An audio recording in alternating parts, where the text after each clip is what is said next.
Welcome to another question and answer video. In this video, I take all of the questions, not all, I take some of the questions that have been left to me in the comments of my YouTube videos from viewers like you, and I do my best to answer them. Just remember that my answers are only my opinions. I'm not affiliated with anybody. I'm not endorsed. I'm not an ambassador. Nobody pays me to do any of this. This is just my opinion, so don't let it get you bent out of shape. So the number one question that I've been asked over the past, 5 or 6 months is, Mark, are you gonna make a Sony A1 setup guide / video? Yes, of course.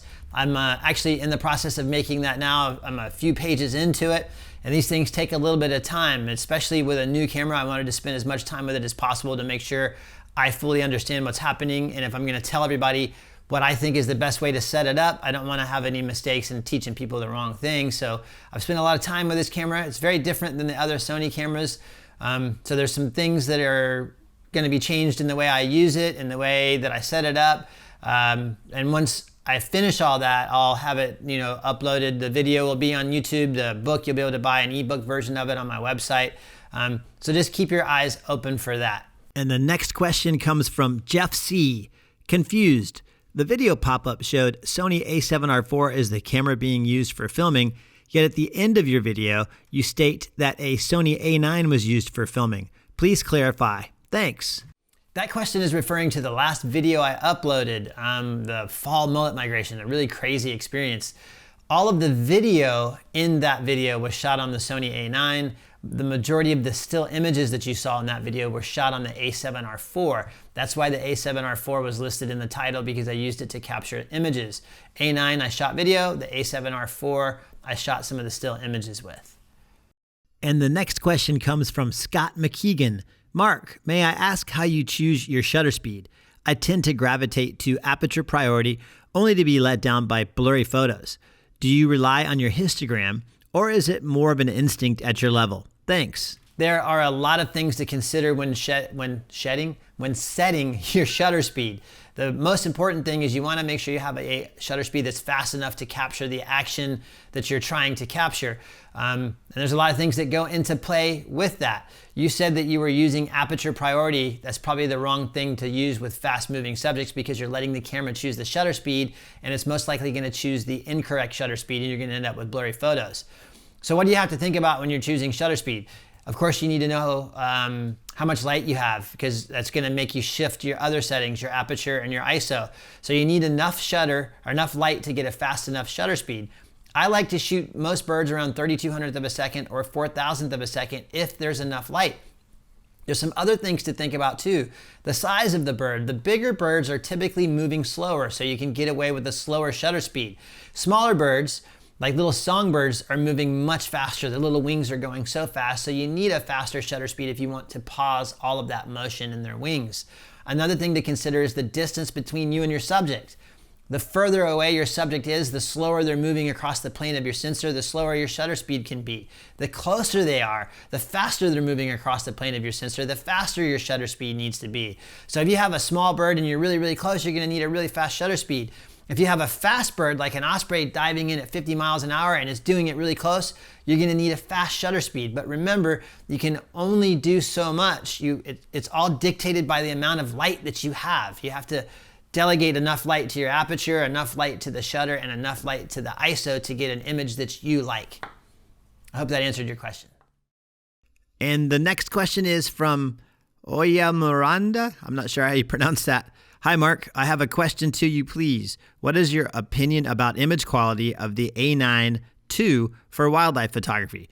We can cropping and has good image quality? Thanks.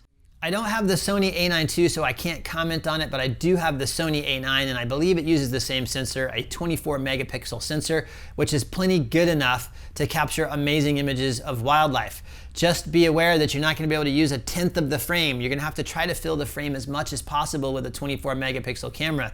If you can get one of the better lenses like the 600 f4, it allows you to crop in even more without losing detail, so you can get away with a much smaller subject in the viewfinder with these better lenses. With all that said, AI is changing the landscape of everything that we do, including this. Photoshop, Adobe, and Lightroom have an upscaling AI tool that is fantastic. So does Topaz Gigapixel. I just published my first coffee table book with Osprey 12 by 12. It's absolutely glorious. I have an advanced copy. I can't believe how good it came out. And I don't like to brag about myself, but this is actually really something special. It's amazing, and soon everybody will have it and you'll be able to see what I mean. But some of the images in there were too small for print, so I used AI to upscale them, and they look glorious. I cannot tell the difference in the ones that I upscaled with AI versus the ones I shot native. So I think 24 megapixels is plenty enough. I say that when I go out and I shoot a 50 megapixel camera all the time, but I'll use my A9 too if I see fit. So I think it's still good enough, especially with AI. It's going to change a lot of stuff. This next question is from Dika Golovachov. Your information is so well presented. I use a Sony RX10M4 and also Canon 7D Mark II. They are of course not comparable cameras, but at this point I'm enjoying the Sony a lot more. I'm hoping to transition to full-frame mirrorless camera, and I'm trying to decide between the Sony A1 and the Canon R5. I am a serious amateur bird photographer. I'm subscribed to your wonderful videos. Any thoughts, Dika?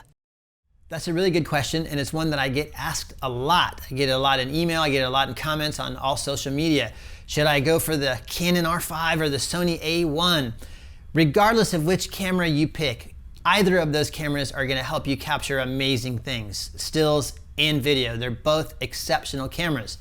The way I would look at it is I would look at the lens ecosystem for the brand and see if they have all of the lenses that you want. It's something to consider because that's where you're going to be putting the most of your money is into the lenses.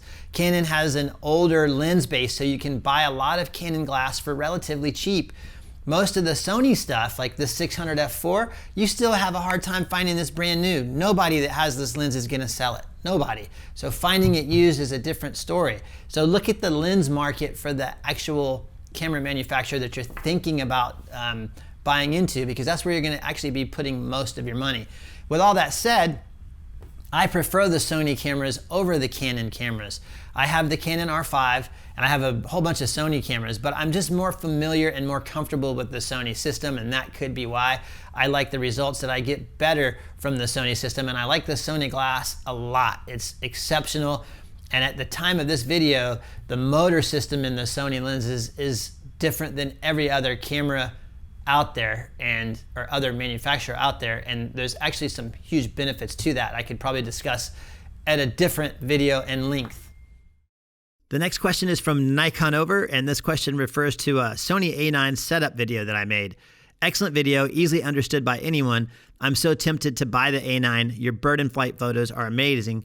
Can you tell me, are the majority of your shots handheld? Also, what is your main lens? Many thanks, Mal Collins.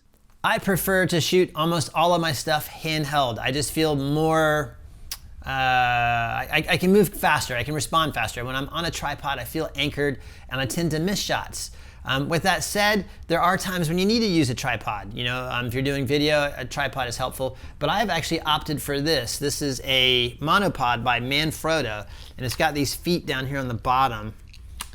And the bottom is got what they call a fluid head. So right now it's locked, so you can use it really good and steady, but if you want to be able to lean into shots, you can pop that, and then it rotates like this, and it works really well.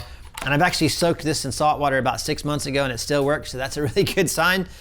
All of this is telescoping, or it extends, and I like to use the Pro Media Gear Katana Junior Gimbal, which was given to me for free. And while we're talking about product placement, I have some product placement strategically done here in this video. See this shirt? Come on, let's go. That's what I say in all of my videos when I introduce them. You can get this shirt with the roseate spoonbill. I've got one with an osprey. I've got one with a hummingbird. Got one with an eagle. The eagle one looks like this.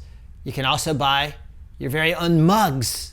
Everybody drinks water at least. So you can buy your own mug like this or like this. They'll be available in the description below. This next question is from Adam Ellsworth, and it is in reference to the last video I posted, which was this really crazy feeding migration where there was just stuff going on everywhere. And it's actually a really good question. Thank you for the incredible video. Wondering what tips you have for keeping your head and prioritizing during moments like these. I've never seen anything like this, but I've been in situations where there is so much chaos and action going on where it almost seems like there's no wrong direction. But when you're caught up in the thick of it, It's also easy to miss a zillion cool things happening around you if you don't take the time to take a step back and constantly be reassessing what's going on around you. I can see how some people might think it would be impossible not to get awesome shots during situations like these, but between trying to keep track of the action, managing camera controls, etc., they can be deceptively challenging. How do you try to manage them? So that's a really good question. I think the very important thing to remember is to have a good time. Don't let all of the crazy and wild action around you prevent you from having a good time. Don't let the idea of possibly missing something prevent you from having a good time, or if the light isn't just right, preventing you from having a good time. I've done that myself, and it can ruin the entire experience. So just go at it to have fun. Capture as much of it as you possibly can. That's really important. The more stuff you have, the better you're going to be able to tell the story. It also helps to understand your subject and how they're reacting with the environment, so you can predict what to go for, to choose A over B, because you know that this subject might be going to do this when this one isn't going to. So knowing your subject plays a big part in it. And again, spend as much time as you can capturing as much stuff as you can. It's always okay to have too much stuff. It's not too much images or video. It's not okay if you're missing pieces. So just go out there, have fun, enjoy the experience. That's the most important thing, and capture as much data or information as you can to accurately tell the story. And the next question is from Rob Jorg. Hey, I know he's been watching my stuff for a long time, and thanks. I know you used to shoot Nikon too, I think, but it looks like maybe you're shooting Sony now. So cool, congratulations. Hi Mark, what do you use to carry your camera around? A regular neck strap or a harness? Going for 5-mile walks, I'm looking for a solution. A1 plus the new 200 to 600. This is probably bad advice, but I don't use any type of camera strap at all. I prefer to hold the lens in my hand at all times. I want to have it there. I can react faster with it. There are times I used to use straps with quick releases. I used the Black Rapid strap, and it was kind of a pain to get it on and figure it out. And that might sound silly, but when the action is happening and you're trying to fuss around with a strap that's tangled up, or you can't get your gear out because it's tangled, it's kind of a pain. So I don't really use any strap. I like to hold the camera in my hand, the lens in my hand. I will put a backpack that I can throw like another lens on my back if I'm anticipating that I need it. With all that said, I would highly suggest that you insure your gear, because then you don't worry about dropping it. If it's insured, it can be replaced, and you remove the anxiety of, oh no, I dropped my lens, what am I going to do now? It's okay, it's insured, it's covered. The next question is from Roland Rick. I ordered A1 because of your real-world reviews. Greetings to Sony. That non-original Arca Swiss handle on the lens, where can I get it? So he would be referring to this foot here that I use on the 200 to 600. And let me pop it off here. I don't have my glasses on, so I can't read it very well, but I remember the name. Because believe it or not, I've shot this video 3 times. This is the 3rd take. Having some camera difficulty for a little bit. But this is made by Kirk Enterprise Systems. I think that's what it said. I got it at B&H. I think it was around $80. I'll put a link in the description below so that you can go get this foot if you want one too. There's other people that make them. Pro Media Gear, who makes the gimbal I use, I think they make one now. And then I think Really Right Stuff makes one too. Check this out. I have this cool zoom ring that might come in really handy. I'm testing that out. Maybe I can make a video on that soon. Billy, if you're watching, you might know what that is. But that was the last question. Thanks for sticking around. I really appreciate actually sending me all of these questions, because it helps us have a dialogue, which is really cool. I can directly answer questions that you might have. So send me more. It doesn't have to be about camera gear. You could ask me what I had for breakfast today. Maybe I'll tell you, maybe I won't. Anyways, just ask me questions. If you haven't subscribed yet, do that too. It's free, doesn't cost you anything. Hit the subscribe button, click that little bell if you want to be notified when I make new videos. And of course you do, because you don't want to miss what's coming. I have a lot of really cool stuff coming, so subscribe and click that bell. If you have any questions, leave them in the comments below. Like this video, share it. I think that's about everything. You can support me by getting some of these products, my books. Wait till you see the Osprey book. It's going to be It is, I can't say it's gonna be, it's absolutely amazing, and that'll be coming really soon. So until next time, I'll see you later.